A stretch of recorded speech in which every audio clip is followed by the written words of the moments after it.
You wake up on a Thursday morning. The alarm didn't go off. That's the first strange thing. Your wife always sets it. You reach across the bed. The sheets are cold, empty. You sit up. Call her name. Nothing. The bathroom door is open. The light is off. You check the closet. Her clothes are still there. Her phone is on the nightstand. Her keys on the counter, but she's gone. You call her number. It rings next to you, unanswered. You check the security camera feed from last night. She was there at 2 a.m. Then at 2:17 a.m., the frame shows an empty bed. No movement, no door opening, just absence. You go outside. Your neighbor is standing in his driveway, holding his phone, looking confused. His daughter's car is there, her backpack inside, but she's not. Down the street, a man is knocking on doors, calling for his mother. No one answers. You turn on your phone. 53 missed calls, all from men. Your father, your brother. You scroll through messages, all saying the same thing. Where is she? Have you seen her? They're all gone. You turn on the television. Every channel is breaking news, but the anchors are only men now. They're trying to stay calm, but you can hear it in their voices, panic, barely contained. We're receiving reports from across the globe. Women are missing, all women. Every hospital, every city, every country is confirming the same phenomenon. As of 2:17 a.m. Eastern Time, every female human on Earth has disappeared. We don't know how, we don't know why, but they're gone. The streets fill with people, men, only men, walking, shouting, searching. Cars abandoned in intersections where women were driving and simply vanished. A school bus stopped on the side of the road. The female driver gone. 20 children sitting inside, confused, waiting. A hospital in New York reports that every female patient, doctor, nurse vanished simultaneously. Newborn girls in the maternity ward gone, elderly women in hospice gone, pregnant women gone, and with them, the unborn daughters they carried. Half the human population erased in an instant. No bodies, no explanation. Just a world suddenly, impossibly, missing every woman who existed. The first 72 hours are chaos, not violent chaos, confused chaos. Governments convene emergency sessions, but half the leaders are missing. The German Chancellor gone, the Prime Minister of New Zealand gone, members of Parliament, governors, judges, police officers, they were women, they're gone. The men left behind try to maintain order, but they're operating systems designed for twice as many people. Emergency hotlines are overwhelmed, not with reports of crimes, but with men asking the same question. Where did they go? Children are the hardest part. Millions of kids woke up without mothers, daycare centers empty of staff, elementary schools missing 74% of their teachers, fathers who don't know how to braid hair, pack lunches, or answer questions like, when is mommy coming back, are trying. Some are succeeding, most are drowning. Hospitals are inundated with children in crisis, not physically injured, just psychologically shattered. A 4-year-old girl asking for her mother every 15 minutes. A teenage boy who hasn't spoken since he woke up and found his mother's bed empty. The grief is universal, but children feel it differently, sharper, more total. Scientists scramble for explanations. A virus that targets the XX chromosome. No evidence. An electromagnetic event. No data. Alien intervention. Speculation without proof. Religious groups offer interpretations, rapture, divine judgment, cosmic test, but no one knows. The only certainty is that women are gone, and the biological reality of what that means is starting to settle in. Within a week, the realization spreads. Humanity has an expiration date. No women means no natural reproduction. The human species is now a closed population. The youngest people alive will be the last. Fertility clinics still have frozen embryos, eggs, sperm, but without women, without wombs, those embryos can't develop. Artificial womb technology exists in experimental stages. Scientists have grown animal embryos to term, but scaling that to sustain human population. It would take decades of research, trillions in funding, and perfect execution, none of which is guaranteed. Some propose cloning, taking cells from men, reprogramming them, creating embryos artificially. It's theoretically possible, but the science is immature, illegal in most countries, and requires technology that doesn't exist at the necessary scale. A team in South Korea begins working on it immediately. They estimate 30 years before a viable prototype, 40 before it could produce a live birth, 50 before it could scale to replace natural reproduction. By then, the human population will have declined by 80%. And that's assuming everything works perfectly. It won't. Surrogacy was an option when women existed. Now it's impossible. There's talk of creating synthetic wombs, bioreactors that could gestate a fetus from conception to birth, but no one has done it successfully with humans. Animal trials show a 30% survival rate at best, and even if they succeed, they'd need millions of these devices, running continuously, for decades, just to maintain a stable population. The infrastructure doesn't exist, the knowledge is incomplete, the resources are insufficient. The conclusion is unavoidable. Humanity will go extinct. Not immediately, but inevitably. The last child has already been born. The last generation is already alive. Everyone alive today will watch the population shrink, age, and disappear. No new births, no new children. Just a slow countdown to the last human. The social collapse is quieter than expected. There's no war, no riots, just a pervasive, suffocating grief. Men lose mothers, wives, daughters, sisters, friends. The funerals are strange nobodies to bury. Just memorial services for people who vanished. Photos on mantles, voices on old videos, clothes still hanging in closets. The absence is everywhere. A man sets the table for two out of habit, then remembers. Father walks past his daughter's room and forgets for a moment that she's gone. The grief isn't explosive, it's erosive, wearing people down day by day. Family structures collapse. Single fathers raising children alone, without the co-parent who used to share the load. Elderly men who depended on wives or daughters for care are now alone, struggling. Some move in with sons or brothers.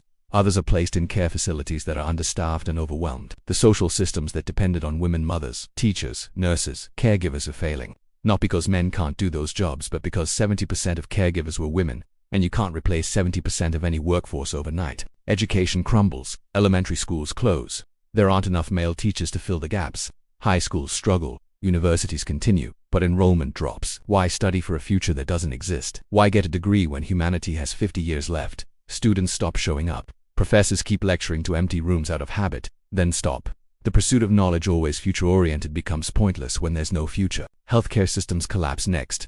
67% of healthcare workers were women. Nurses, midwives, caregivers, administrators gone. Hospitals operate at 30% capacity. Surgeries are delayed. Chronic care disappears. Elderly patients are sent home with medication and instructions. No follow-up. The men remaining in healthcare work triple shifts, but it's not enough. People die from treatable conditions because there's no one available to treat them. The economy contracts violently. Not from lack of resources, but lack of people. Entire industries disappear. Fashion, cosmetics, fertility services, maternity care, childcare. Businesses that depended on women as workers or consumers collapse within months. Retail, service industries, education, healthcare are shrinking. Unemployment spikes, but it doesn't matter. Money loses meaning when society is dying. Psychologically, men are unraveling. The loneliness is catastrophic. For many men, women were their primary emotional connection. Wives, mothers, daughters, the people they trusted with vulnerability. Now those connections are gone. Men try to fill the gap with each other, but it's not the same. Male friendships are real, but they're different. Less emotionally intimate on average. Men start attending therapy in massive numbers, but most therapists were women.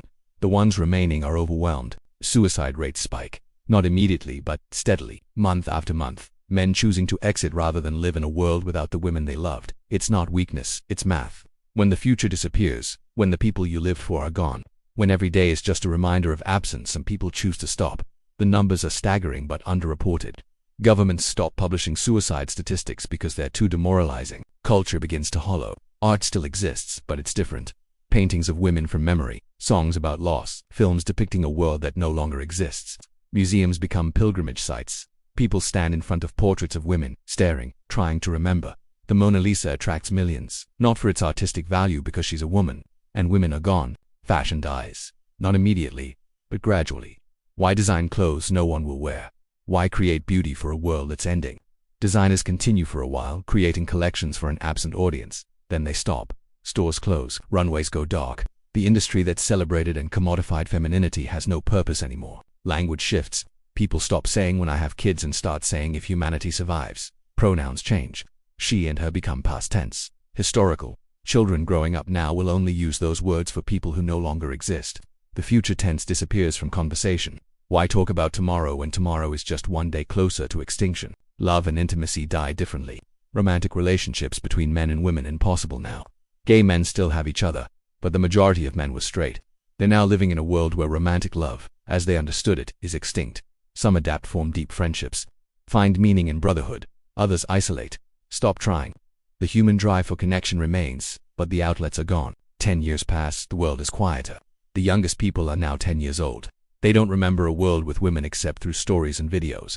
They watch old films, see mothers and daughters and wives, and it feels like mythology. Something that existed once but doesn't anymore. Schools teach history, but not futures. What's the point of career planning when there are no careers? What's the point of teaching biology when the species is dying? 20 years in, the population has visibly aged. The youngest people are 20. There are no teenagers, no children, no toddlers, no infants. Playgrounds sit empty, equipment rusting. Toy stores closed years ago. Schools are repurposed into housing for the elderly because the elderly are everyone now. The average age is 53 and climbing. Cities are quieter, fewer people on streets, less traffic, less noise. The world is winding down. 30 years after the disappearance, infrastructure starts failing. Not from attack, from neglect. Power grids built to serve billions now serve millions. Water systems designed for cities now supply half-empty towns. There aren't enough young people to maintain it. Engineers, technicians, workers, they're aging, retiring, dying, and no one is replacing them. Bridges collapse, roads decay, buildings are abandoned. Nature reclaims cities faster than anyone expected. Technology stagnates. Innovation requires optimism, a belief in the future. When the future has an expiration date, why innovate? Why build something that will outlast humanity? Tech companies dissolve. Silicon Valley empties, the internet fragments as servers fail and no one fixes them. Humanity regresses not violently but quietly, returning to simpler technologies, local, small, temporary. 40 years after women disappeared, the last children are now 40 years old. They're the youngest humans alive. Every person on Earth is over 40. Most are over 60. The global population has dropped from 8 billion to 1 billion. Not from war or famine. From time. People dying of old age with no one born to replace them. Countries cease to exist as populations dwindle below sustainable levels. Governments dissolve. Borders become meaningless. The few million people left are scattered, isolated, waiting. 50 years in, the youngest person alive is 50. The world is a retirement home. Hospitals are full, but there are no doctors. The last generation of medical professionals is dying, and no one trained to replace them. People die from preventable causes, not because resources are gone, because knowledge is gone. Expertise is gone. The capacity to help is gone. Culture is completely nostalgic. Every piece of art, music, literature, it's about the past, about women, about what was lost, about a world that existed before. No one creates for the future anymore. There is no future. There's just memory, preservation, documentation of a species in its final decades. 60 years after the disappearance, the human population is under 10 million, scattered across the globe in small communities. Most cities are empty. Animals have reclaimed them. Wolves in New York, deer in Los Angeles. Vegetation overtaking buildings. The planet is healing in humanity's absence. But humanity is dying. The remaining men are elderly, sick, alone. Some communities care for each other. Others are just groups of old men waiting to die. 75 years later, the last person dies. It's not dramatic, not recorded. Just an old man in a small house somewhere, closing his eyes and not waking up. There's no one to find him, no one to mark the moment. Humanity ends not with a bang, but with silence. The species that built cities, went to the moon, created art and language and civilization gone. The earth continues. Animals thrive. Forests grow. But consciousness, human consciousness, is extinct. The buildings remain for a while. Evidence that humans existed, but without maintenance, they decay. Within 200 years, most structures have collapsed. Within 500, only the largest monuments remain: pyramids, mountain carvings, some bridges. Within 1,000 years, even those are reclaimed by nature. The Earth shows little evidence that humans ever existed. A few satellites still orbit, silent, dead, ruins buried under vegetation, fossils for a future species to maybe discover or not. I am the simulator, and I showed you a world where women disappeared. Not to diminish anyone, not to make a point about gender politics, but to illustrate something crucial: how much of civilization depends on presence, on people you see every day and take for granted, on roles that seem invisible until they're gone. Women weren't just half the population. They were mothers, teachers, caregivers, creators, leaders, workers, friends. They were the people who held families together, who raised children, who built as much of the world as men did. And when they vanished, humanity didn't just lose bodies. It lost balance, purpose, future. This wasn't a story about men versus women. This was a story about interdependence, about how fragile our species really is, how much we need each other, not in abstract ways, in real, daily, essential ways. The world didn't end because men couldn't survive without women. It ended because humanity can't survive as half of itself, because civilization requires all of us.